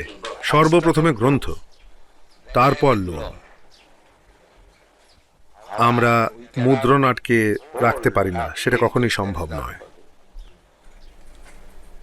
আমেরিকান ভক্তি বেদান্ত বুক ট্রাস্টের প্রধান রূপে আমাকে শ্রীল প্রভুপাদ বলতেন, ঠিক আছে, এখন এখানে অর্থ পাঠাও, এখানে এখন অর্থ পাঠাও। তাই আমি দেখছি প্রভুপাদ এই হরে কৃষ্ণ আন্দোলন গড়ে তুলছেন তার গ্রন্থ বিতরণের মাধ্যমে। পরমেশ্বর ভগবানের কৃপার প্রভাবেই কেবল পরমেশ্বর ভগবানকে জানা যায়। তিনি নিজেকে প্রকাশ করেন। মনোধর্ম প্রসূত জল্পনা কল্পনার দ্বারা তাকে জানা যায় না। অথাপিতে দেব পদাম্বুজোদ্দয়ন। তিনি সাধারণত অনুবাদ করতেন যখন সকলে ঘুমিয়ে পড়ত, ধরো 11টা থেকে ভোর 3টে বা 4টে পর্যন্ত।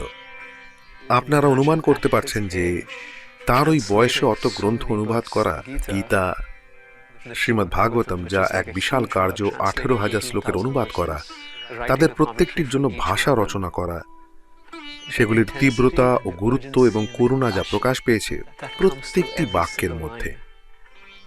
তার শব্দগুলির মধ্যে রয়েছে প্রভূত শক্তি। এটি তার হৃদয়ের পূর্ণ অভিব্যক্তি যা প্রকাশ পেয়েছে। তিনি তার যথাযথ অনুবাদ, ভাষ্য ও তাৎপর্যের দ্বারা বহু মানুষের জীবনে আমূল পরিবর্তন সাধন করেছিলেন। বাস্তবিকই অত্যন্ত পাণ্ডিত্যপূর্ণ উপস্থাপনা। তিনি চেয়েছিলেন প্রাজ্ঞ মানুষেরা যেন তার শব্দসমূহ যাচাই করার মাধ্যমে এই গ্রন্থের বিষয় পুঙ্খানুপুঙ্খভাবে অনুসন্ধান করে, আর বিভিন্ন ধরনের মানুষকে দিয়ে তিনি সেই গ্রন্থগুলি যাচাই ও অনুসন্ধান করিয়েছেন। প্রথম প্রয়োজন হলো আপনাকে আত্মনির্ভরশীল হতে হবে। সেটি ভগবানের ব্যবস্থাপনা। প্রভুপাদ প্রকৃতির ছন্দে তাল মিলিয়ে জীবনযাপন করার পক্ষে সওয়াল করেছেন এবং নিজেদের স্বনির্ভরশীল কৃষিপল্লীতে বসবাস করে এবং ভগবানের প্রদত্ত সমস্ত দান কৃত্রিমভাবে পরিবর্তন না করে প্রকৃতির দানরূপে তার পূর্ণ সদ্ব্যবহার করার মাধ্যমে। আমি সমগ্র বিশ্ব পরিভ্রমণ করেছি। এত খালি জমি পড়ে রয়েছে যে আমরা যদি খাদ্যশস্য উৎপাদন করি তাহলে আমরা বর্তমান জনসংখ্যার 10 গুণ মানুষকে ভালোভাবে খাওয়াতে পারব। পৃথিবীতে অভাবের কোনো প্রশ্নই নেই।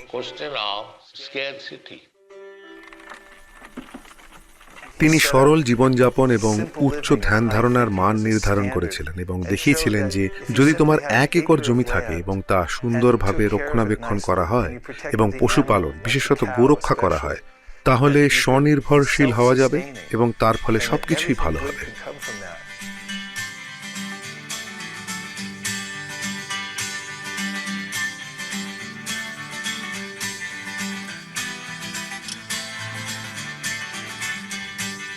From Bombay to Bangalore, all the Hindus know the score.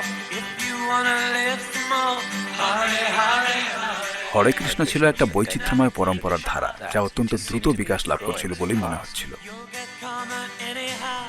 Bhagavad Gita এবং অন্যান্য অনেক শাস্ত্র গ্রন্থ ইউরোপিয়ান ভাষাগুলিতে অনুবাদ করা হয়েছিল। আফ্রিকান এবং এশিয়ান ভাষাগুলিতেও অনুবাদ করা হয়েছিল।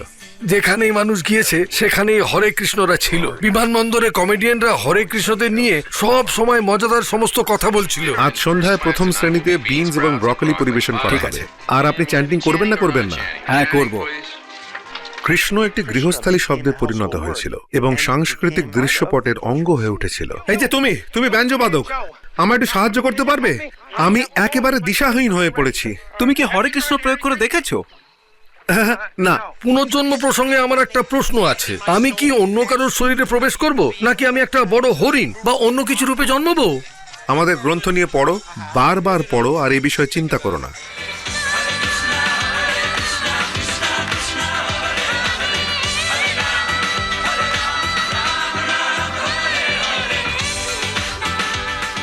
সুপারমার্কেট থেকে আমি বেজর মনে বেরিয়ে এসেছিলাম, আর তারপরে আমি ভালো মানুষ হরে কৃষ্ণদের সাক্ষাৎ পেয়েছিলাম।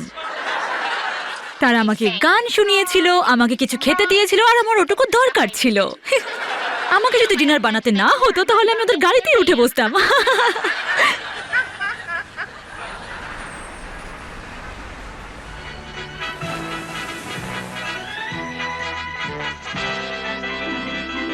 আমি বুঝতে পারছি, কিন্তু আপনার কি মনে হয় যে বাইবেল, কোরআন এবং অন্যান্য ধর্মগ্রন্থের মধ্যে মতভেদ হয় বা ওই সমস্ত বিশেষ বিশেষ দর্শনের মধ্যে বৈপরীত্য আছে? না, আমি কোনো মতভেদ দেখি না, কেননা অন্তিম লক্ষ্য হচ্ছেন ভগবান।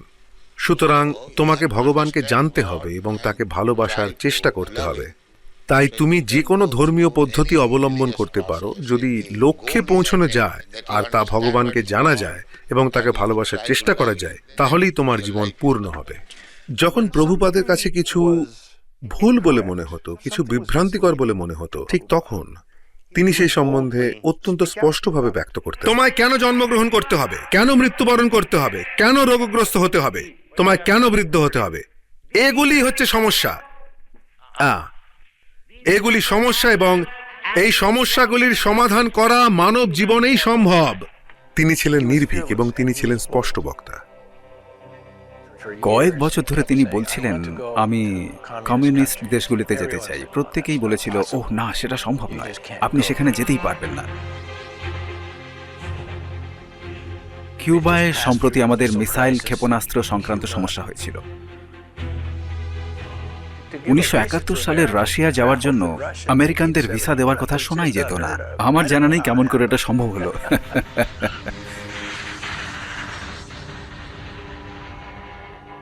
আমি যখন মস্কো বিমানবন্দরে ছিলাম তখন আমার কাছে ভগবদ্গীতা পাওয়া মাত্রই তারা পুলিশ ডেকেছিল। কাস্টমসটা খুঁটিয়ে দেখেছিল। পুলিশটি যথেষ্ট সহৃদয় ছিল। সে বলেছিল বেশি বড় অপরাধ নয়, ওকে কনসেন্ট্রেশন ক্যাম্পে পাঠিও না। আমরা যখন গির্জার সামনে দিয়ে যেতাম তিনি দেখতেন সেখানে গির্জাগুলির সামনে সশস্ত্র প্রহরী মোতায়েন রয়েছে, কেউই ভেতরে বা বাইরে যাতায়াত করছে না। প্রভুপাদ পরে বলেছিলেন যে রাশিয়ার সাধারণ নাগরিকেরা আধ্যাত্মিক ভাবাপন্ন, কিন্তু তাদের নেতাদের জন্য তাদের আর ভগবানের সান্নিধ্যে যাওয়ার কোনো উপায় নেই। আমি ব্যাংকে গেছিলাম কিছু রাশিয়ান অর্থ বিনিময় করতে। ব্যাংকের বাইরে দুটি ছেলে আমার কাছে এসে বলেছিল তোমাদের কাছে বিটলসের কোনো রেকর্ড আছে? আমি উত্তর দিয়েছিলাম না, কিন্তু বিটলরা আমাদের গুরুর সঙ্গে সাক্ষাৎ করেছিল এবং তিনি আমার হোটেলের ঘরে আছেন। আচ্ছা। আর তারা প্রভুপাদের সঙ্গে সাক্ষাৎ করতে আমার সঙ্গে এসেছিল। এই রাশিয়ান ছেলেটি প্রভুপাদের বলা প্রতিটি শব্দ পান করেছিল।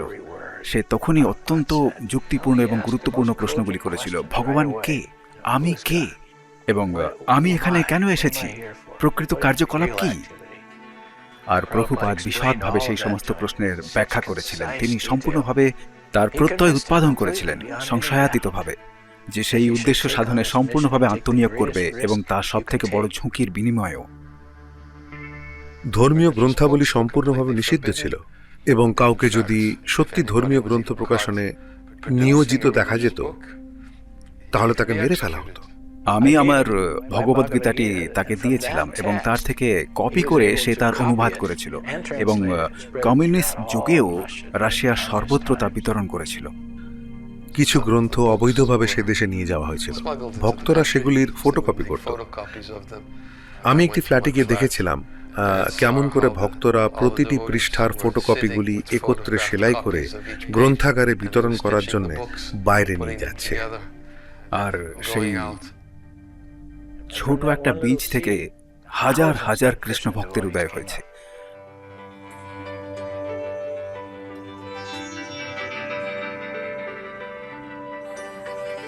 আমরা সেপ্টেম্বর মাসের শেষ ভাগে 20টা নামের তালিকা সহ একটা পত্র পেয়েছিলাম। আমি চাই এরা এসে ভারতবর্ষে আমাদের সঙ্গে মিলিত হোক। আমি তালিকাটি দেখলাম, আমার নামও সেখানে ছিল এবং তা ছিল আমার কাছে হাতে চাঁদ পাওয়ার মতো। আর তিনি এসেছিলেন গেরুয়া পরিহিত, মণ্ডিত মস্তক, শিখা ও তিলক শোভিত এবং মহিলাদের শাড়ি পরিহিত পাশ্চাত্যবাসীদের সঙ্গে নিয়ে। এটা ছিল অভিভূত করা দৃশ্য। আমেরিকান, ইউরোপিয়ান ছেলেরা এবং মেয়েরা, আর ভারতবর্ষে তা এক ঝড় তুলেছিল। ভারতবর্ষ এর আগে এরকম কিছু দেখেনি। পাশ্চাত্য দেশের সাধুদের মানুষ আমাদের কাছে এসে আমাদের গায়ে আঙুল দিয়ে ঘষতো আর দেখতো যেন এই শ্বেতবর্ণ উঠে আসতে পারে, এরকম ভাবে। সমস্ত শহর জুড়ে কৃষ্ণ ভাবনা বিস্তার লাভ করেছিল। সমস্ত শহরে কৃষ্ণ ভাবনার অগ্নি প্রজ্বলিত হয়েছিল। প্রভুপাদ তার অনুগামীদের ভারতবর্ষে নিয়ে এসেছিলেন কেননা তিনি জাগিয়ে তুলতে চেয়েছিলেন এবং ভারতবর্ষের মানুষদের বলতে চেয়েছিলেন যে সর্বশ্রেষ্ঠ সম্পদ তোমাদের দেশের ঐতিহ্যের মধ্যেই রয়েছে, কিন্তু তোমরা তা ভুলে গিয়েছো, তোমরা অবজ্ঞা করেছো। আমি এদের নিয়ে এসেছি তোমাদের মনে করাতে যে তোমরা কি ভুলে গিয়েছো। ভারতবর্ষ তার আধ্যাত্মিক সংস্কৃতির জন্য বিখ্যাত। তাই তিনি যখন অত শ্বেতকায় শিষ্যদের নিয়ে এসেছিলেন তখন সমগ্র ভারতবর্ষ তার জন্য গর্ববোধ করেছিল, কেননা পাশ্চাত্য জগৎ আমাদের সংস্কৃতির সমাদর করে। আর তারপর আমরা বড় বড় উৎসবের আয়োজন করেছিলাম। আমরা বম্বের কেন্দ্রস্থলের ময়দানে বিশাল ও বিস্তৃত মঞ্চ নির্মাণ করেছিলাম। 10 দিন ধরে লক্ষ লক্ষ মানুষ সেখানে বসে স্বামীজির দেওয়া ভাষণ শুনেছিল।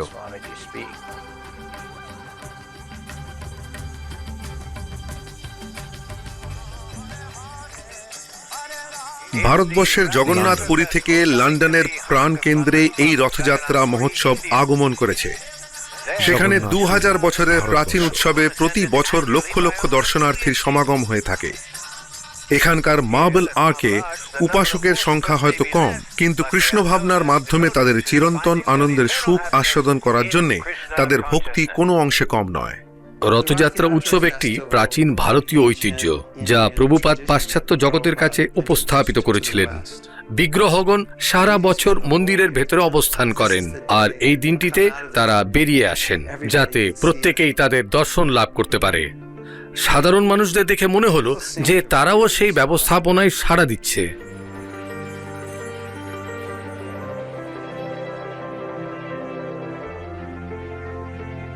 এটি ছিল প্রভুপাদের জন্য একটি বড় জয়।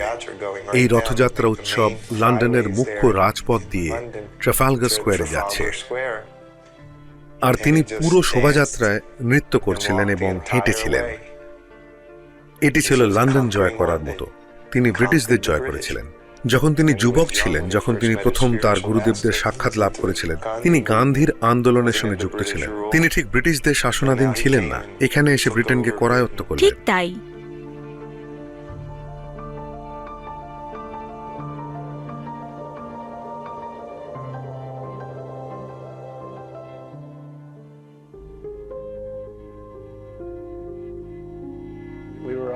আমরা সকলে এত ছোট ছিলাম এবং বৃহৎ ব্যাপারগুলি পরিচালনার ক্ষেত্রে অপটু ছিলাম। সবকিছুই খুব দ্রুত সম্পাদিত হচ্ছিল। তিনি 2টি মন্দির দিয়ে শুরু করেছিলেন। যখন তিনি ভারতে এসেছিলেন তখন সারা পৃথিবী জুড়ে প্রায় 50টি কেন্দ্র, অর্থাৎ যেখানে ভক্তরা বসবাস করত এবং কৃষ্ণ ভাবনার প্রচার করত। এটি ছিল অপূর্ব একটি সময়। আমরা উৎসাহী ছিলাম এবং আমরা অনেক বিপ্লবী পাচ্ছিলাম যারা পৃথিবীকে পরিবর্তন করতে চেয়েছিল। তার ছাত্রদের মধ্যে সকলেই হিপি ছিল না, অনেকে ছিল বুদ্ধিমত্তা সম্পন্ন কৃতি, কিন্তু আধ্যাত্মিক বিচারে আমরা সকলেই ছিলাম শিশু। আর তিনি সেটি জানতেন। তিনি এও জানতেন যে এটি ছিল জরুরিকালীন সময়। যতটা সময় ছিল তার মধ্যেই তাকে একটি আন্তর্জাতিক প্রতিষ্ঠানের ভিত্তি স্থাপন করতে হতো। আর তিনি সুনিশ্চিত ছিলেন যে আমরা যদি নিয়ম নীতি পালন করি এবং আমাদের শুদ্ধতা রক্ষা করি তাহলে আমরা সফল হব। গুরুদেব অনুপ্রাণিত করেন, শিক্ষাদান করেন, ইতিবাচকভাবে এগিয়ে যেতে সহায়তা করেন, কিন্তু শেষ পর্যন্ত আমাদেরকেই নিজেদের আধ্যাত্মিক জীবন গড়ে তুলতে হয়। জীবনে কোনো কিছু শেখার জন্য ভুলই হলো সব থেকে ভালো উপায়। আর প্রভুপাদ জানতেন যে আমরা ভুল করবই। আর আমরা যখন ধীরে ধীরে প্রভুপাদের গ্রন্থ বিতরণ করতে শিখলাম, অর্থ আসতে শুরু করলো। গ্রন্থ বিতরণকারীদের মধ্যে কেউ কেউ ঠিক করেছিল, যেমন সাধারণ বিক্রেতারা করে থাকে, সত্য দিকটি একটু ঘুরিয়ে বলা। আর অন্যান্যরা প্রভুপাদকে বলছে, প্রভুপাদ জানেন তো, গ্রন্থ বিতরণ করার সময় ওরা বলছে যে অর্থ বাংলাদেশে যাচ্ছে। প্রভুপাদ বললেন, যদি তোমরা তাই বলে থাকো তাহলে সেখানেই তো যাবে। আর তিনি বললেন, এই গ্রন্থগুলি কিভাবে তাদের সাহায্য করবে সে কথা বুঝিয়ে মানুষকে অনুপ্রাণিত করার পন্থাটি তোমাদের শিখতে হবে। সেটি একজন আধ্যাত্মিক বিক্রেতার শুদ্ধতা। তাই আমরা যথার্থই অনুপ্রাণিত ছিলাম, কিন্তু কিছুটা আগ্রাসী।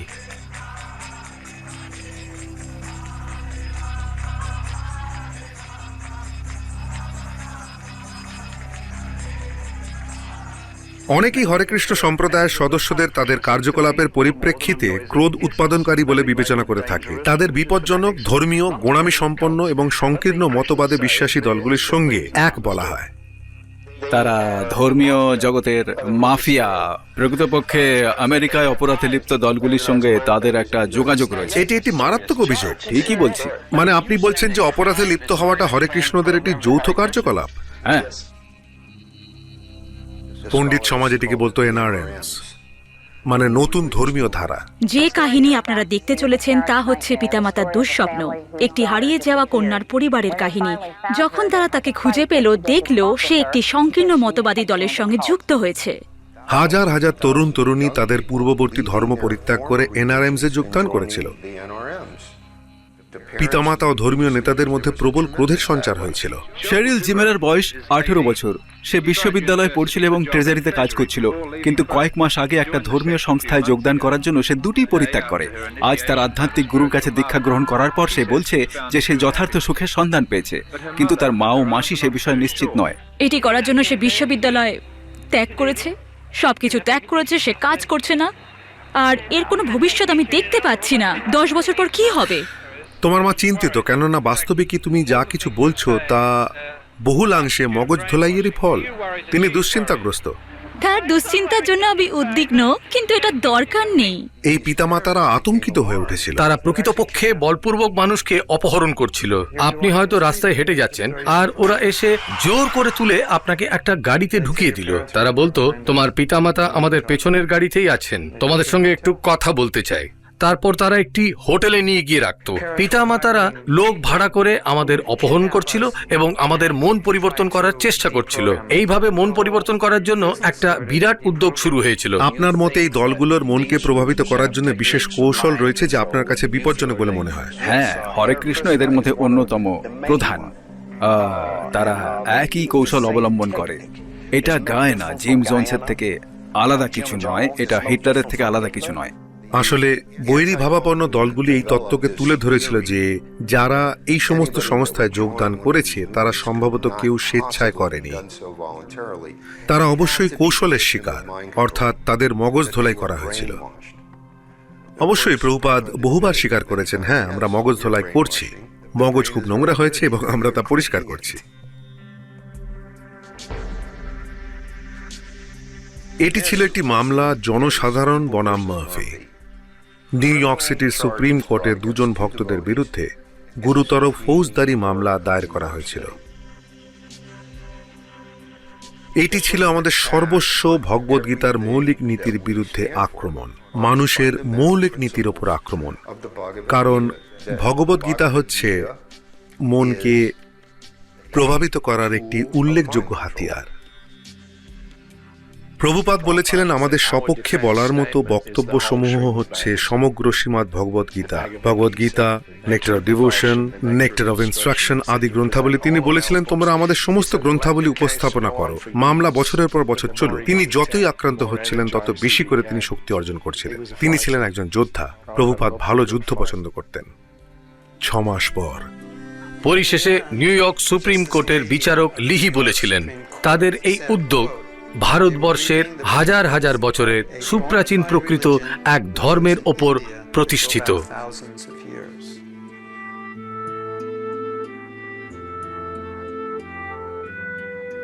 আমাদের অধিকার আছে, সম্পূর্ণ অধিকার আছে যে কোনো কিছু বিশ্বাস করার পূর্ণ অধিকার এই দেশে থেকে।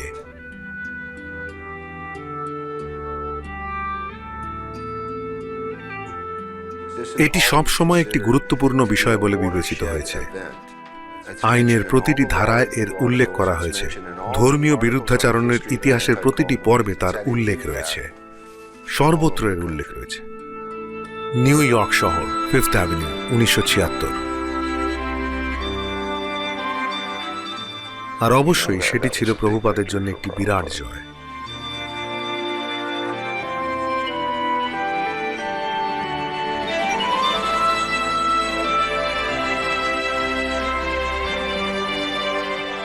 তোমরা যদি অনুগ্রহ করে কৃষ্ণ ভাবনাময় হও এবং ভগবত প্রেমের আনন্দে মগ্ন হয়ে কীর্তন ও নৃত্য করো, সমগ্র জগৎ তোমাদের অনুসরণ করবে, এটি বৈকুণ্ঠে পরিণত হবে, আর কোনো সমস্যা থাকবে না। তোমাদের অসংখ্য ধন্যবাদ।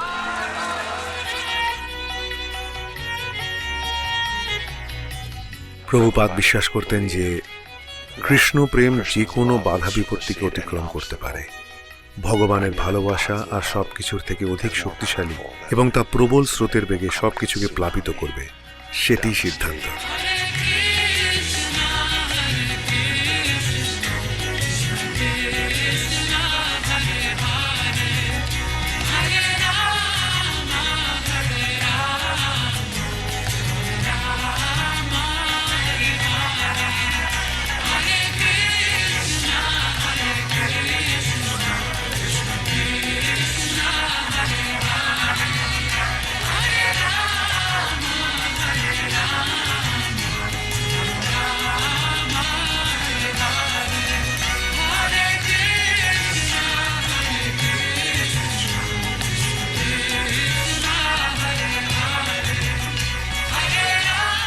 এমন একটিও দিন ছিল না যা আমাকে বিস্মিত করেনি। এমন একটিও মুহূর্ত ছিল না যখন আমি তার ঘরের ভিতরে যাওয়ার জন্য দরজার কাছে হেঁটে গেছি আর তারপর সম্পূর্ণ বিস্ময়াভিভূত। আমি কখনোই জানতাম না যে ওই দরজাটি খোলার মুহূর্তে কি ঘটতে চলেছে। আমাদের জানা যে কোনো শিক্ষকের থেকে প্রভুপাদ ছিলেন সম্পূর্ণ আলাদা। তার প্রদত্ত শিক্ষা এবং জীবনযাপনের মধ্যে কোনো পার্থক্য ছিল না। তিনি তার বিশেষ ভালোবাসা তার অনুগামীদের মধ্যে বিতরণ করেছেন এবং তারা তাদের মধ্যে ভালোবাসা বিনিময় করেছেন। সেটি তার আন্দোলনকে একত্রে ধরে রাখা হৃদয় স্বরূপ, আর সেটি ছিল তার অন্তিম আবেদন, যদি তোমরা আমাকে ভালোবাসো তাহলে মিলেমিশে কাজ করো। আমার প্রিয় ছেলেমেয়েরা, আমার সতর্কবাণী এসে গিয়েছে। আমি কঠিন হৃদরোগে আক্রান্ত। সুতরাং শ্রী চৈতন্য মহাপ্রভুর ধারা এখন তোমাদের উপর ন্যস্ত।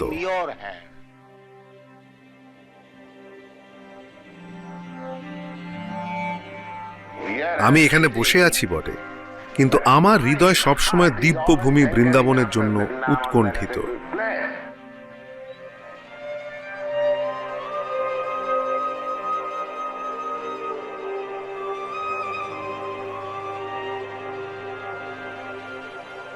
বৃন্দাবন, ভারত, 1977। তার স্বাস্থ্যভঙ্গের কারণে তার চেতনা এতটুকুও বিচলিত হয়নি। সবাই এটি দেখতে পাচ্ছিলেন যে এখানে এমন একজন ব্যক্তিত্ব রয়েছেন যিনি সম্যকভাবে জানতেন যে তিনি এই দেহ নন। আমি সেখানে ছিলাম যখন তিনি এই জগৎ ত্যাগ করে চলে যাওয়ার 2 সপ্তাহ আগে পর্যন্ত শ্রীমদ্ ভাগবতম অনুবাদ করেছিলেন।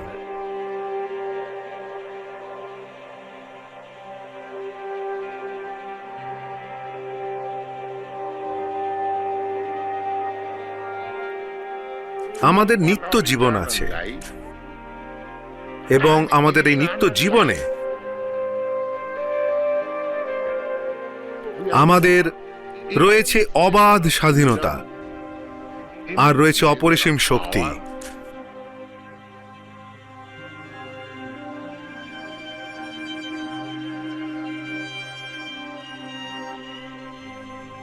আমি তোমাদের দেশে একাকী এসেছিলাম এই করতাল দুটিকে সঙ্গে করে। এখন তোমাদের দেশে তোমরা কতজন হরে কৃষ্ণ কীর্তন করছো, সেটি আমার সাফল্য।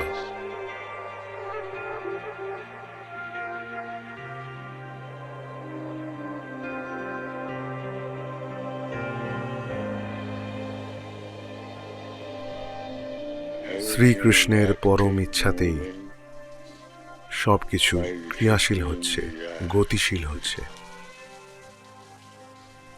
এই চেতনাই হচ্ছে কৃষ্ণ ভাবনা।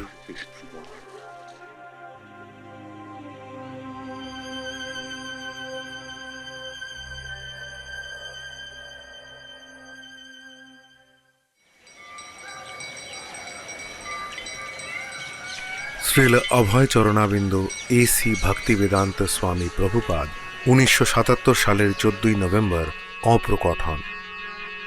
12 বছরে শ্রীল প্রভুপাদ 14 বার পৃথিবী প্রদক্ষিণ করেন, 6টি মহাদেশে 108টি মন্দির এবং পল্লী সমাজ প্রতিষ্ঠা করেন। 25টি ভাষায় তার 6 কোটি গ্রন্থ বিতরণ করা হয়েছে। সমগ্র বিশ্বে কৃষ্ণ ভাবনামৃতের প্রবর্তন করে দৃঢ়ভাবে প্রতিষ্ঠা করেছেন। আজ 820টি মন্দির, পল্লী সমাজ, রেস্তোরাঁ, বিদ্যালয় এবং মহাবিদ্যালয় স্থাপন করা হয়েছে। 87টি ভাষায় 52 কোটি গ্রন্থ বিতরণ করা হয়েছে। 300 কোটি মানুষকে নিরামিষ খাদ্য বিতরণ করা হয়েছে। Hare Krishna, Hare Krishna, Krishna Krishna, Hare Hare, Hare Rama, Hare Rama, Rama, Hare. One more time.